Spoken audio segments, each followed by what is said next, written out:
So I think now is the time to get questions from the young people of Lillian Baylis and perhaps surrounding schools. I don't know exactly the method by which you've been selected. If you have a question, stick your hand up. If you're feeling a bit shy, don't worry about feeling shy. You'll just say your name and you'll say the question, and then Yuval will answer you. So who has a question? Put your hand up, and one of these humans in orange T-shirts will come to you with a microphone. Put your hand up and don't be worried. Look, there's a couple of people up the back. We know why people sit up the back, because they're naughty. So there's the back of the bus people there. Can you see them? Sat by that emerald. Good afternoon. My name is Honey Parrot. And my question to you is that in 2017, you argued that by 2050, there would be a generation of useless people you deemed as useless and unemployable. Now, my question is, what much different is that from the current society where most of us here are from not very privileged places and stuff like that? What much different is it, basically, that we are deemed as, useless, we are deemed as unemployable? And that's my question to you. Well, first of all, it's not a prophecy. We don't know for sure. It's a danger that we need to take into account. And as you say, it's not just a future danger. It's already beginning to happen now, but it might get worse and worse. And of course, when we talk about useless people, they are useless only from the viewpoint of the economic and political system. Nobody is useless from the viewpoint of their mother or siblings or friends. But the danger is that, yes, people will be left behind and will suffer, as I said before, not from exploitation, but really from irrelevance, that there is nothing that they can do which is valued by the political and economic system. But if we are aware of this danger, we can try and prevent it from happening. One thing that we need to be doing is think very hard about how to retrain and educate people throughout their lives. Because in a situation when the job market is very volatile and it changes every 10 years, so it's not enough to provide people with good education in their childhood. We actually need a system of lifelong education. And the responsibility for that is on the government. Just as governments built a huge systems of education for the young in the 19th and 20th century, in the 21st century, they will need probably to build another education system for adults. Whether they will do it or not, I don't know. But it should be on the political agenda. What worries me, and this is why I say these things and use very provocative terms like the useless people or useless class, is to draw people's attention to this potential danger, because this should be one of the top items on the political agenda today, not in 20. In 20 years, it will be too late. We need to think about what we are doing today. So, the next time there is an election, and politicians come and want you to vote for them. So you ask these politicians, what are you going to do about, what are your thoughts about the coming automation revolution? What will you do to prevent the emergence of this huge useless class? And if the politicians don't understand what you're talking about, or if they have no meaningful plan for how to deal with it, just don't vote for that politician. Well, that was quite good. That was quite good. So we can look to people in political authority and make sure that they seem across these ideas and they don't seem to exist blindly in the service of existing capitalist interests or not have a vision at all. So that was a good, bloody good question, that and all, mate. Well done. Well done. Anyone else got, who's that with there's a person there with their hand up just central. I mean you, blue shirt, long hair, sort of fair hair, whitish skin. It's a tightrope. Hello, my name is Danielle, and as a young adult in today's society, I feel like young people don't have enough say in regards to politics.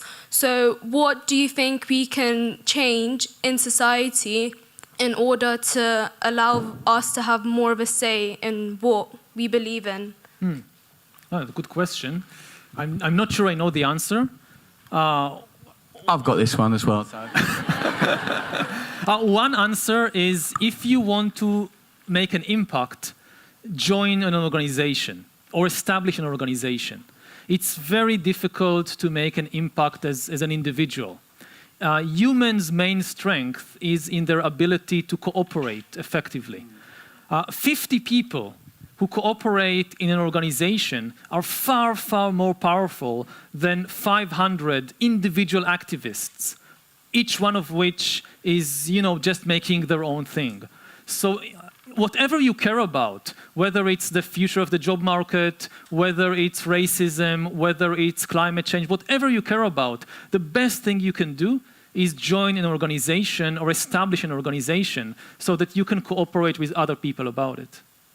That's pretty good, I think, Danielle, isn't it? I want to stick this in there as well.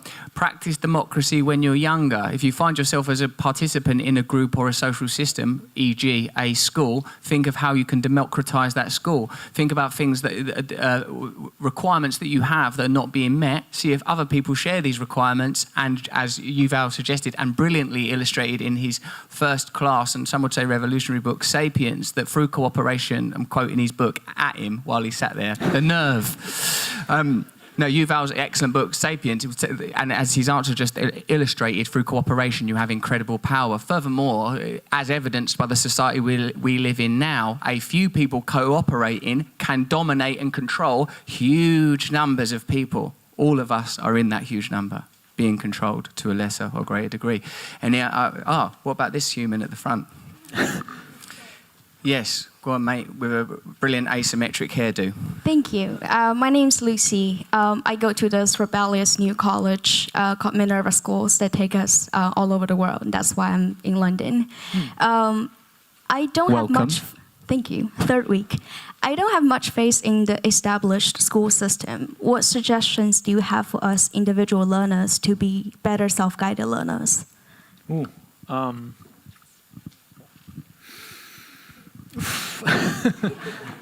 It's a good question. It's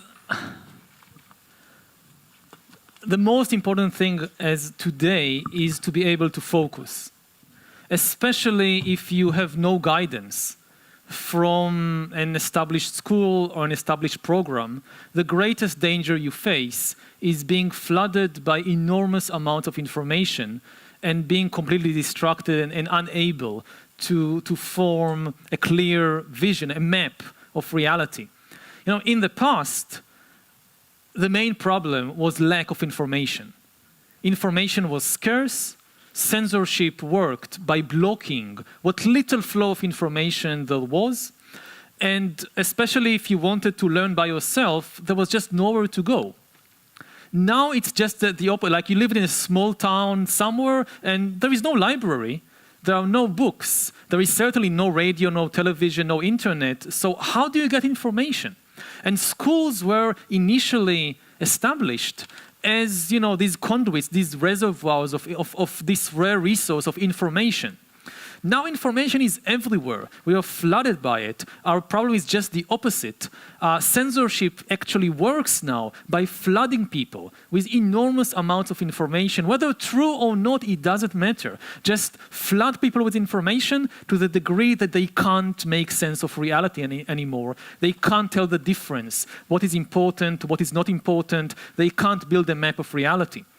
And for schools, I would say one of their chief missions now is not to provide pupils with more information. It's really the last thing they need, but to provide them with either a map of reality or the tools to construct such a map. If you are a self-learner and you don't have this kind of structure, then this is your greatest challenge. How to find my way around this enormous ocean of information without drowning in it.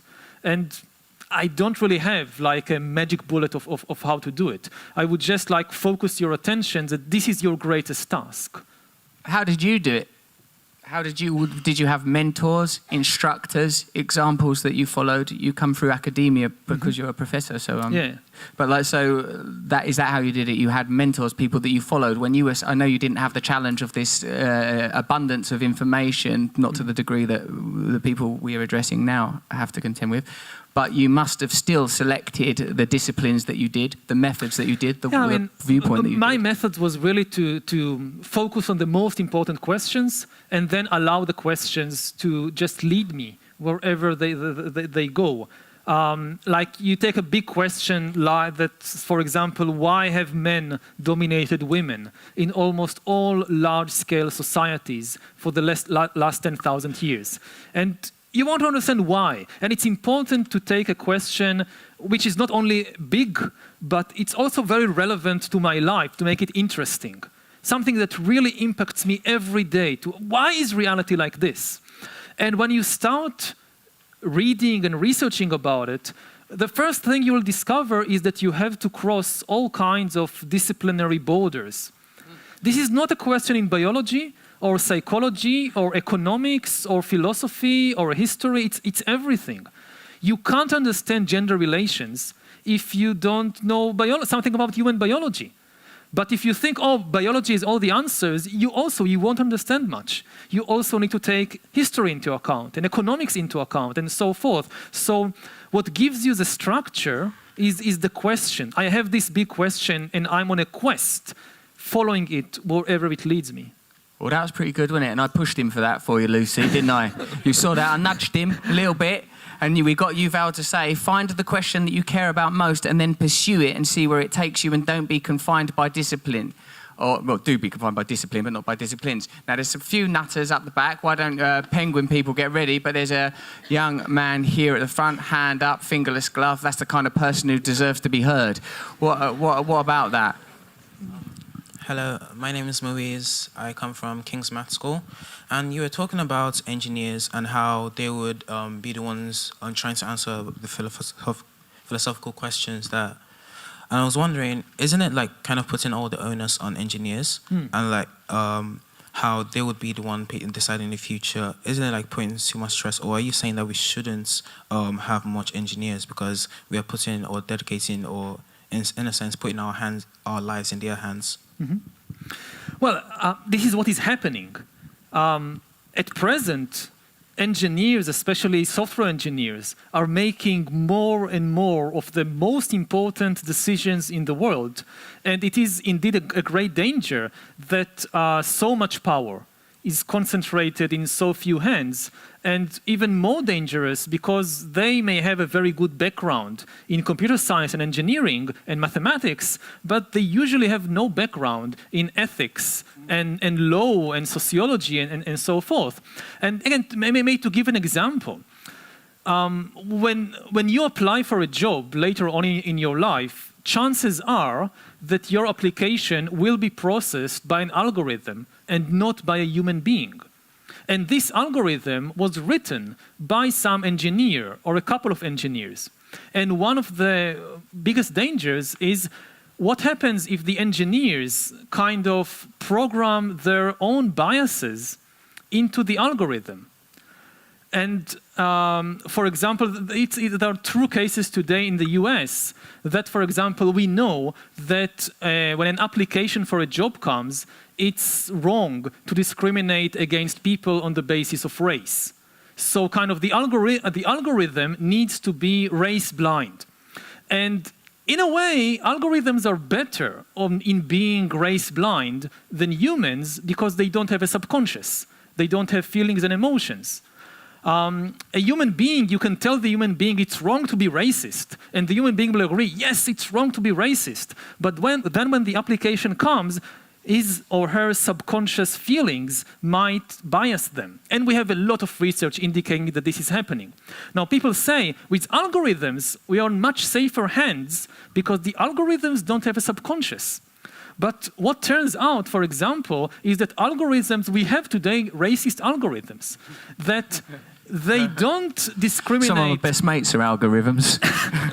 They don't discriminate on the basis of race, but for example, they discover the algorithms that people who come from certain postcodes, they tend to be less reliable workers, and they start discriminating against people from these postcodes. And surprise, surprise, the people in these postcodes, they usually come from a certain ethnic background. Now, the engineer who programmed this algorithm may not even realize what he or she were doing, but they should have realized. So I think that in every course for computer engineers, we need today to include a program in ethics, in ethics for coders. So you think that engineering or currently engineering is separate from creativity?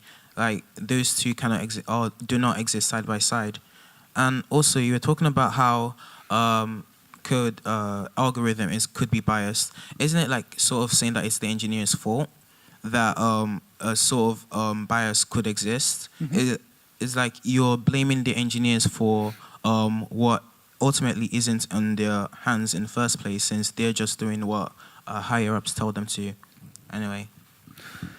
It's a case-by-case situation. But I think that if the engineers have more awareness of the enormous political and economic influence of their work, and if they have greater awareness of the ethics of what they are doing, then even if some big corporate boss tells them to do something, they can push back, or they can do their job in a more responsible way. Now, of course, it's not just their responsibility.